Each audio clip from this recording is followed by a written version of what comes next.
There we go. We're There you are, in. Hello. Rachel. Oh, That was very funky. I like that.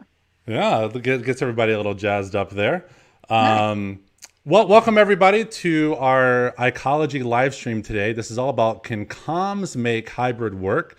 My name is Chuck Gose. I am the founder of ICology and senior strategic advisor at Social Chorus, and I am joined by my previous live stream co-host on Spin the Wheel, but also from All Things IC, Rachel Miller. Rachel, welcome to this conversation. Thank you for having me. It's a pleasure to be here. Before we get started, I would love for anybody who's joining us to go into the chat, whether you're on LinkedIn, Twitter, YouTube. Introduce yourselves. Let us know where you are. There's my partner, Christian, on ICology. The intro was fire. I absolutely agree. So come on in and introduce yourselves to us. If you have questions throughout the live stream, let us know. As you saw, we can bring comments in. If you have your own thoughts or want us to go deeper on a topic, we will absolutely do that. We have seen, this is something Rachel and I have talked quite a bit about, the importance of this word hybrid as we are still in this pandemic, but hopefully making waves out of it. And one of the things we've noticed is that we're starting to mash some terminology together out there. We've seen this term hybrid work. We've seen hybrid workplace. We've seen hybrid worker.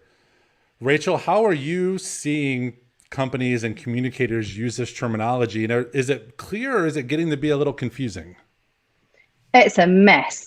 And I'm nearly at the point where I've heard it too much already. So I think people are using it interchangeably and using all sorts of different words. And think even the three things you just said there are different definitions, or there should be. I've been keeping a list actually. I've got a post-it note on my desk in front of me here, and I've got all sorts of terminology that my clients and comms friends are using to talk about hybrid working. So I'm going to share some of them with you, if I may. So I've got hybrid working number one, that by far is the most popular thing, and then I've got work anywhere, which is something that Nationwide here in the UK announced their employees from going forward can work anywhere. Flexible working, distance working, 50-50 was one I heard today. Distributed working, post-pandemic, which feels a bit premature because we're not I there feel like and they're we're not going to jinxing be. us on that one. Oh no, I know. Don't say post-pandemic yet. And then future at work, and also future at sign work. But the key thing for me always, Chuck, and we talk about this a lot, you and I, in our conversations, is busting through the jargon and providing clarity. So what do you mean when you say hybrid? Hybrid by definition is an amalgamation of two things.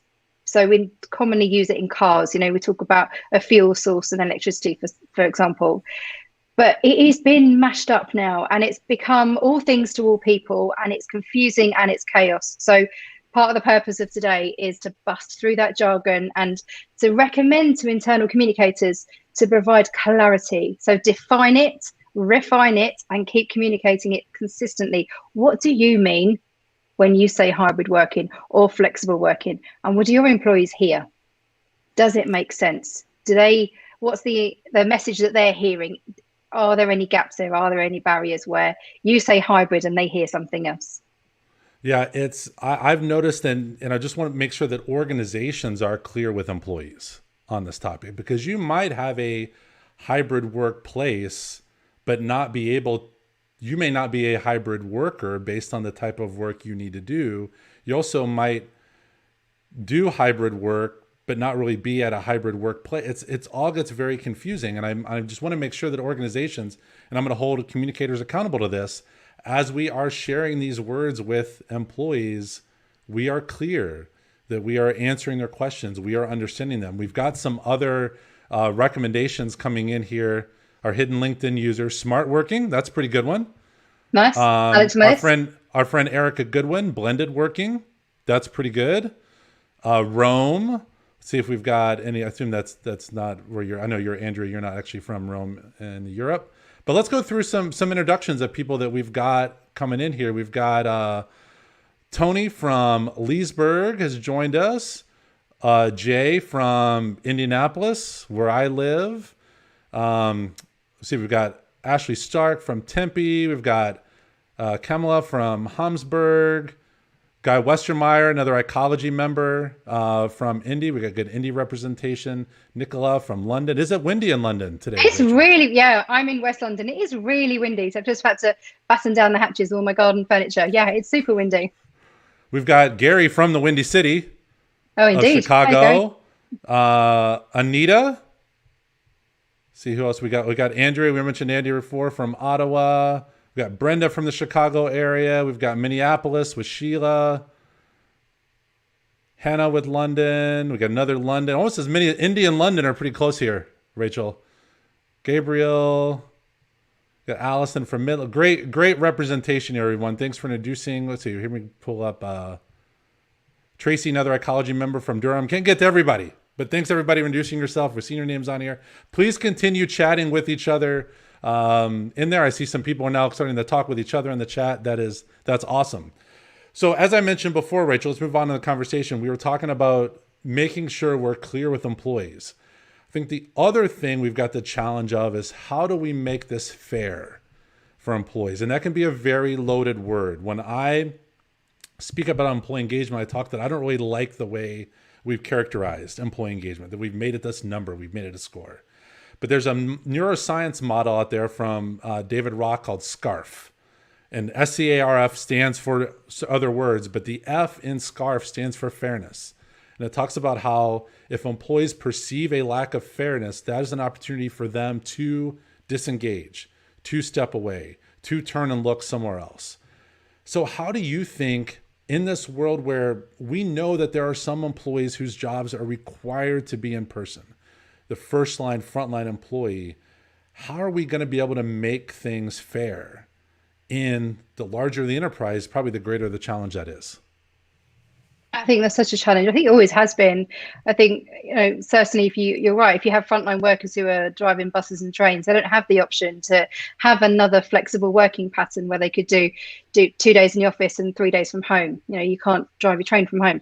So I think fairness has always been the situation where the conditions in the head office versus conditions in a train depot typically are very different. So it's not a new problem. This is just a new iteration of that fairness mindset that we need to be mindful of. So for me, it's always about listening. It's always about what are people concerned about, what's top of mind, what's the perceived reality, or what's the perception of fairness. So what does it mean to be fair? What's missing? What do we need to do differently inside our organizations to make it feel fair? And actually, for some people, you have to be honest, it might feel that it won't ever be fair because you can't work from home, you can't do certain jobs from home. So it's a tricky one, but I think you're right. It's an important consideration. There's a good blog post over at Alive with Ideas. They did a great blog post on the scarf model. I think it's called something like The Chimp and the Scarf, something like that. It was a really good blog post at alivewithideas.com based on that scarf model.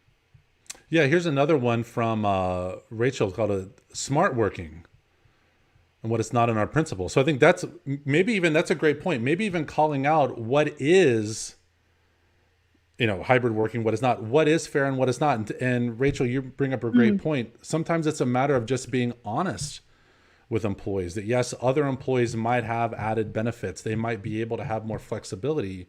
So is there something else you can do for those other employees? Is there some added benefit they get? You mentioned if it's a manufacturing worker, or a truck driver, a bus driver, whoever that might be, are there more that we can do to that? And you brought up that key word, which is listening. We talk a lot about getting feedback from employees, but even when we do that, and I say we as communicators and organizations, we don't often listen to that feedback. So what are some recommendations you have for organizations who want to hear from employees, and how do they begin processing that listening that they're getting? I think your point is spot on. That you need to listen to understand, not listen to respond. You need to just take it all in. There's a brilliant 3 pieces of research that Dr. Kevin Ruck's just been completing from PR Academy, which are excellent about the importance of listening and how to listen and active listening. So definitely recommend checking those out for people who are tuning in. The key bit for me is that you commit to listen and take action. There's no point in just saying we're gathering employee feedback and you do nothing with it. That's like doing an employee survey and not publishing the results. It's no point. So you need to be really upfront in terms of we're listening because we want to gather your insight, gather your ideas, gather your concerns, and commit to doing something about it. So having good, effective two-way channels in place where you're actively seen to listen. And you know what? You might not like what you hear, and that's okay. Because when you don't do that, when organizations fail to listen, it doesn't stop the conversations from happening. It just stops us as communicators and our leaders particularly being able to respond and take action. And it just perpetuates a negative culture where employees feel frustrated because they're not listened to. Yeah, I would like to see us take an even broader view of listening and almost take it as a paying attention to. So there are going to be things that employees tell you by email or by their voice. There's also things people are going to tell you by their behavior. Are they saying less than they used to? Are they engaging less? Do you see less participation in some other area? So they might not even be, they might be not intentionally telling you something, but by their actions, they are telling you lots. And so I would love to see organizations look at more behavioral approaches to employees to understand, are there things, because I thought about that when a lot of us were able to go work from home, or people did start doing more remote work. For a lot of employees, home might not be a healthy place for them to work. There might not be a healthy environment for them. So when people say, well, no, I want to come into the office every day, is it really that they want to come into the office, or do they just not want to be at home during that time? So that's part of that behavioral listening, to making sure that organizations are doing that. And we saw that before the show started. You and I were doing a couple quick seconds about Basecamp and what we've seen. We're not going to talk a lot about Basecamp today. Anybody go with a Google machine can go and find Google Basecamp. You'll find all kinds of conversations that have happened as a result of a town hall that they had. Much needed conversations for that organization to have that have been, uncovered. But I really think that this new model, whatever it is organizations take on, 50-50, smart working, hybrid, whatever they call it, is truly going to test cultures. It's easy to talk about what your culture is when things are going great. It's really hard to have sometimes that culture tested when things perhaps aren't that great, like we've seen in the last year. I think let's define culture. So when I talk about culture, I use the Deal and Kennedy definition. Culture is the way things are done around here. And it's tangible and it's actionable. And there's all sorts of studies on culture if people want to read about culture. But I think right now, the conversations that I'm having with clients in thinking about hybrid working, got a lovely quote from a client of mine, Dee, who talks about for their employees, they're going into the office to dose up on culture. So part of the conversation for me around hybrid working is what's the purpose of the office? And I read a quote earlier that I want to pull out to share with you, which says, this is from Sarah Willett, who's the Chief People Officer at the Very Group here in the UK. And she said, we want our people to be productive at home and super collaborative in the office. And that's a real intentional focus on culture. So the way we're doing things around here is we're encouraging people to be productive at home and collaborative in the office. That's that clarity we talked about right at the start, where it's really clear where you go to do what. I wrote on my blog back in 2015, I featured Steve Murgatroyd, who's an internal communicator here in the UK, and he talks about work is a thing you do, not a place you go.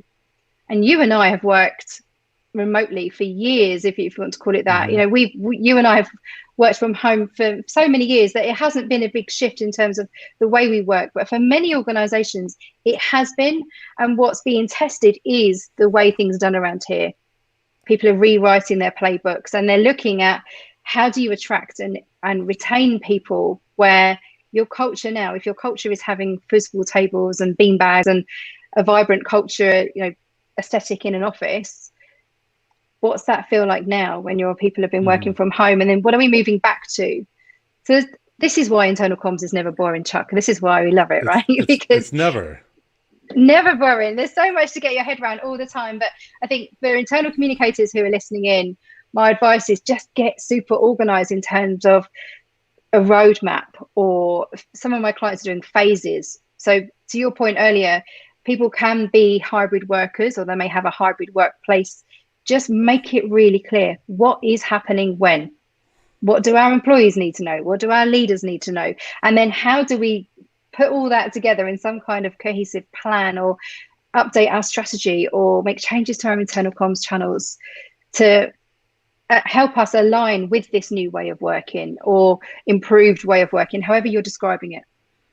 Yeah, let's go back through. We've had some really good commentary here. We've got Gary Ross. Listening is critical to fairness. Absolutely, Gary. Nice. My partner, Kristen here, always with the hot take.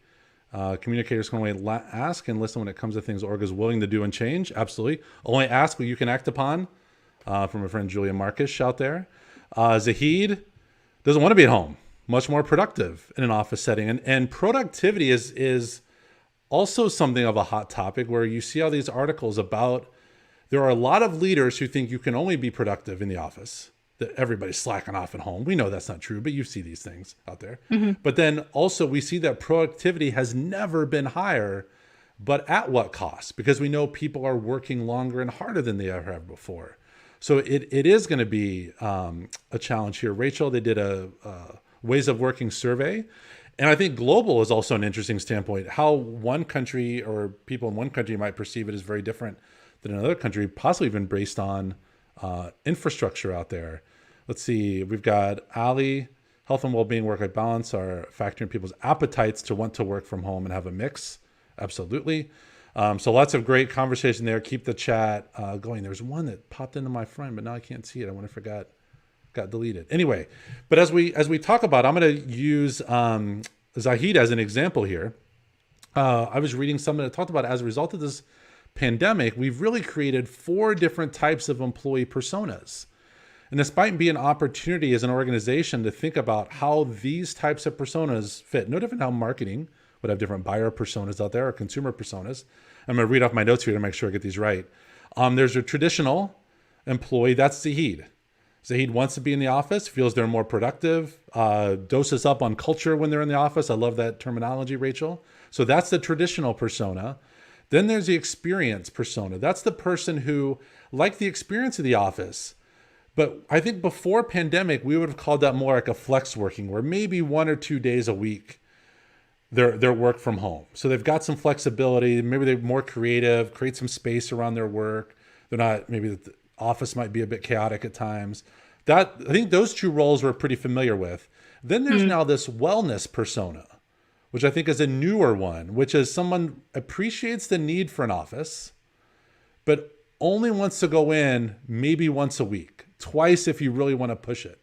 So they recognize they want to have a place to go, but they also recognize they're better off working from a place they are comfortable, which is not the office. They have better mental health, physical health, all of those things. Then there's the free spirit. This is the person that wants no part of a physical structure. They want no part of an office. They never want to have to visit an office ever again. I was on a call with a client earlier today who shared this. Her goal is to never step foot in their corporate office another day the rest of her career. She has thrived in this environment. She likes the flexibility. So now we've got these 4 personas. Every single company is going to have people in each of those. I don't care if you're 4 people company, 100-person company, 100,000-person company, million-person company.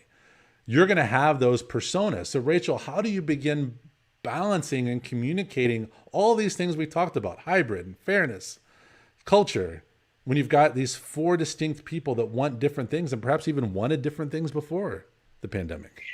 I think you're right. I think we have always had people who want different things. And even if you think about communication preference, some people don't like asking questions in an open town hall in person pre-pandemic, and therefore they probably still don't like asking questions when it's remotely done via webinar. So I think it goes back to listening to me, and it goes back to, it's as professional communicators, it's our business to know our business. So when you're looking at employee personas, then who are the real life people behind that?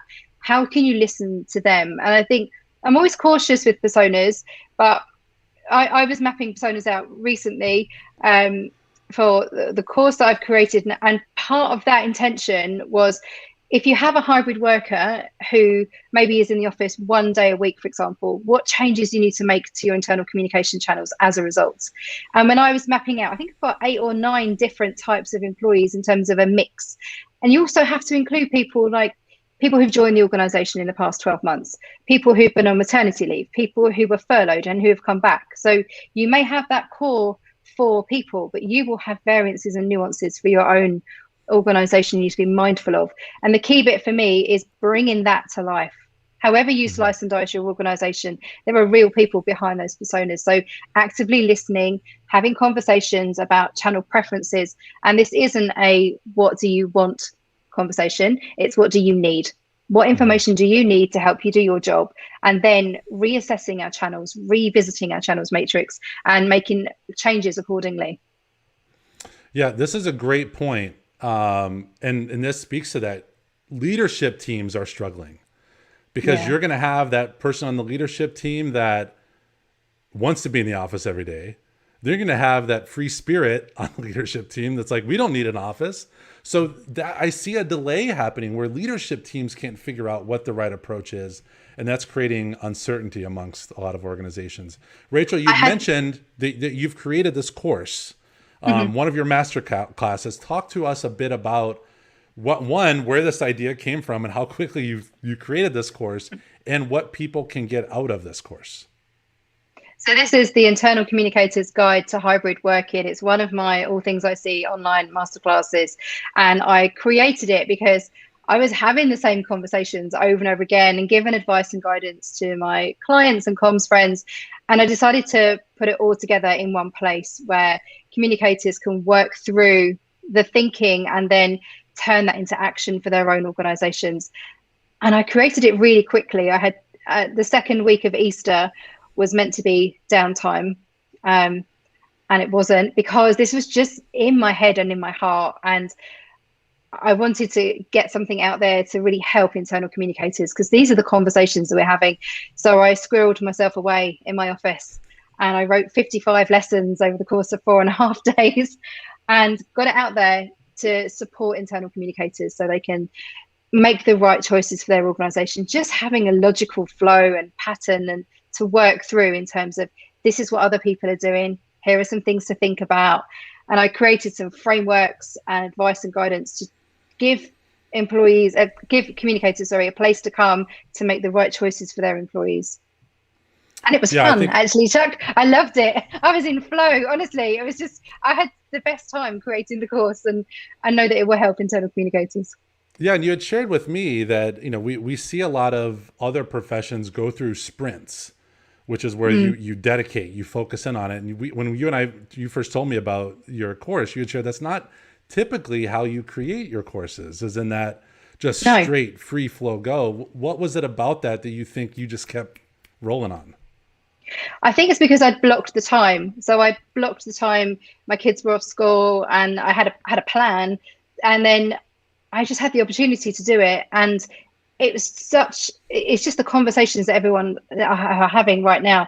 If I plan that, Chuck, if I plan to say this week, you will write a whole course from start to finish, normally takes me good, weeks, months to do that. But it just built on all the conversations that I've been having with clients and comms friends over the past few months. So the thinking was there. I just needed to translate that into action. And it was super productive. I went to my office and was just super productive. No, we already have an endorsement here. Chantel. Yeah. Awesome. Now here's, you can go sign up for Rachel's class, right? It's out there. It's allthingsic.com. Go check it out. But this is a big but and a big opportunity. If you are an ICology member, there's a discount code for that course. So if you sign up for ICology, I need to get my cool banner up here now. If you sign up for ICology, there's a special discount code that you can get for Rachel's course. We ought to give everybody 2 weeks free to come in and feel around ICology. Members.joinICology.com. Come check it out. We're a great group of communicators. Rachel, what has been your experience so far being a part of the ICology community? I love being part of ICology because it builds on all the conversations that we have on Twitter and on LinkedIn, but it's in a safe space and it's in a closed space where, particularly on hybrid working, people are DMing each other and asking questions, and we're swapping notes as a community. And I think the power of that community is it's a very open profession that we're part of. People share their knowledge really generously. And what I like about ICology is that you've created a framework with you and Kristen, and created a framework where we can swap notes and ask questions as a global comms community and see what our colleagues are doing around the world. So yeah, it's fantastic. I I get great value from going in there and asking questions and answering questions as well. Yeah, I was thinking through all the topics so far that in the nearly 3 months since ICology has been launched as a community. Already? Almost. About 2.5 months, somewhere in there. Nice. I mean, we've talked about mental health, both amongst the comms community, but also how to lead those conversations inside of organizations. You know, I'm wearing a shirt. I'm going to move my microphone and then people can read it and I'll bring the microphone back. You know, we all need to drink water, love hard, and fight racism. But we've talked about social justice issues inside the community. By the way, anybody wants to tag Jason Etter, a friend in the marketing world, cued me into these shirts. So Kristen and I bought them to support the creator. Someone wants to tag Jason Etter, he can probably throw the link into the commentary. But ICology is more than just a membership group. It is a community. It is a movement out there. We want to have difficult conversations in the profession. We want to help each other. We want to lift each other, support each other. You know, I started adding, I recently read a book called Soundtracks from John Acuff. And one of his mantras is win the week. So as communicators, like, how can we win the week? So setting goals for yourself each week to come out there and feel successful, feel like you accomplished things. The last thing you want to do is come on a Friday or Saturday and feel like you didn't get the things done you wanted. And we're holding each other accountable to that. So certainly check out ICology, members.joinicology.com, 2 weeks free, get the discount code for Rachel's hybrid course. We've got some questions that I want to get to, Rachel. You cool with that? Yeah, sure. All right. I can't see them. I just see if I can see them. I can't see them. I know you can. Yeah. Oh, cool. So what if currently there's no internal comms role in a company and all communication comes directly from leadership? At what point is it necessary to have someone in such a role? I'm going to answer that it's yesterday. We needed someone in that role yesterday. And if that's too late, today. And if you can't do it today, it's tomorrow. Like we've got to have that role inside organizations. And I think that's one of the biggest changes I've seen in the pandemic is smaller organizations investing in that headcount, investing in that person. Orgs as small as 100, 200 people who we would have never thought before. We know they needed it, but we didn't expect them to have it, are now building that role into organizations. So Rachel, if there, other than my jerkish answer about you need it today, what is your advice to someone who is in that environment where it is coming straight from leadership? I would look at the impact. So what's the impact of you not having someone in role? So when I make decisions, I don't do pros and cons, I do gain and lose. And I would look at what do we gain by not having this role in place and what do we lose? And I imagine that lose column will be massive. So it would just gather your evidence and insight to say, this is the consequence of not having somebody in place. So gather that data together and then play it back. This is the situation that we're in. Yep. And then this is a question about, you know, that office presence and remote visibility and productivity. I oftentimes think that is a leadership mindset. That is a trusting your employees. I get often frustrated when I work with organizations who I can tell they trust their employees to do like the job you hired them to do, but they don't seem to trust them as people with common sense. Like they're not going to go out to try to destroy the business. Inherently people want to do the right things. And if you're hiring people that you're worried aren't going to do the right things, then you're hiring the wrong people out there. That's my hot take on that one. Yeah, completely. I think there's a quote my husband says that I steal all the time. So this is John's quote. You should trust your people to do the right thing, then assume they'll do the wrong thing. And lots of that mindset is about checking up on people, not checking in, needing to see the bums on seats, jackets in the back of the chair to know that they're working. And hopefully, if anything, of the past year has shown that doesn't need to be the case, and it should never have been the case in the first place. John's pretty smart. He's very smart. That's pretty good. I like that. Thanks. And then here's a point about, home not always the most suitable location for some people. That I think is a key point. That's a good point, Krish. As sexy of a topic as this hybrid is and remote work and people don't need offices and all that. No, some people do. And I think if you eliminate that from some people, they will leave. Whereas other people are leaving because they had to go to an office. You're going to now have some people who might leave because they want to go to an office and there isn't an office there. So it's not an easy conversation. It's a very difficult conversation. We've had a long time inside of organizations for the past year to start to figure this out. We've seen organizations make changes very quickly to adapt to the pandemic. Things that might have taken months or a year to implement before, people have shaved down to days and weeks. Yeah, So digital strategies are just a tiny percentage of time they would normally take. We haven't got time to, are we ready? The time is now. Yeah. And my last piece of advice here is going back to John's statement, Rachel, plan for the 99% that are going to do the right thing. Don't plan for the 1%. Because you're gonna punish the rest. So as we wrap this up, we're right at time. Rachel, any parting thoughts for those watching? I would say think in phases. So that's what conversations I'm having with my clients. So don't feel like you have to have this all worked out right now. Iterate as you go. So think in phases and concentrate on belonging as well. Think about how you can create a sense of belonging. They're the two things that I'm having a lot of conversations about at the moment. Yeah, my piece of advice, internal communicators, you're going to be involved in a lot of these conversations. And if you're not, you need to be involved in these conversations. So put yourself into that virtual room, into that Teams call, into that Slack channel, wherever that is happening. Be a part of that conversation and have your employees back. Capture that voice. Make sure you're addressing, whether it's those personas we called out or personas you've recognized inside your organization, that you're looking out for your coworkers. And use that privilege that you have with that connection to leadership to represent everyone there. So thank you, Rachel, for taking this time. Everybody go check out Rachel's class, allthingsic.com, joinicology.com, members.joinicology.com, sign up, get that discount code, be a part of something bigger. Rachel, thanks again for your time, effort, and energy, and everything you put into the internal comms world. Pleasure. Lovely to be here. Thank you to everyone for joining us today. Bye. Thanks so much. Bye.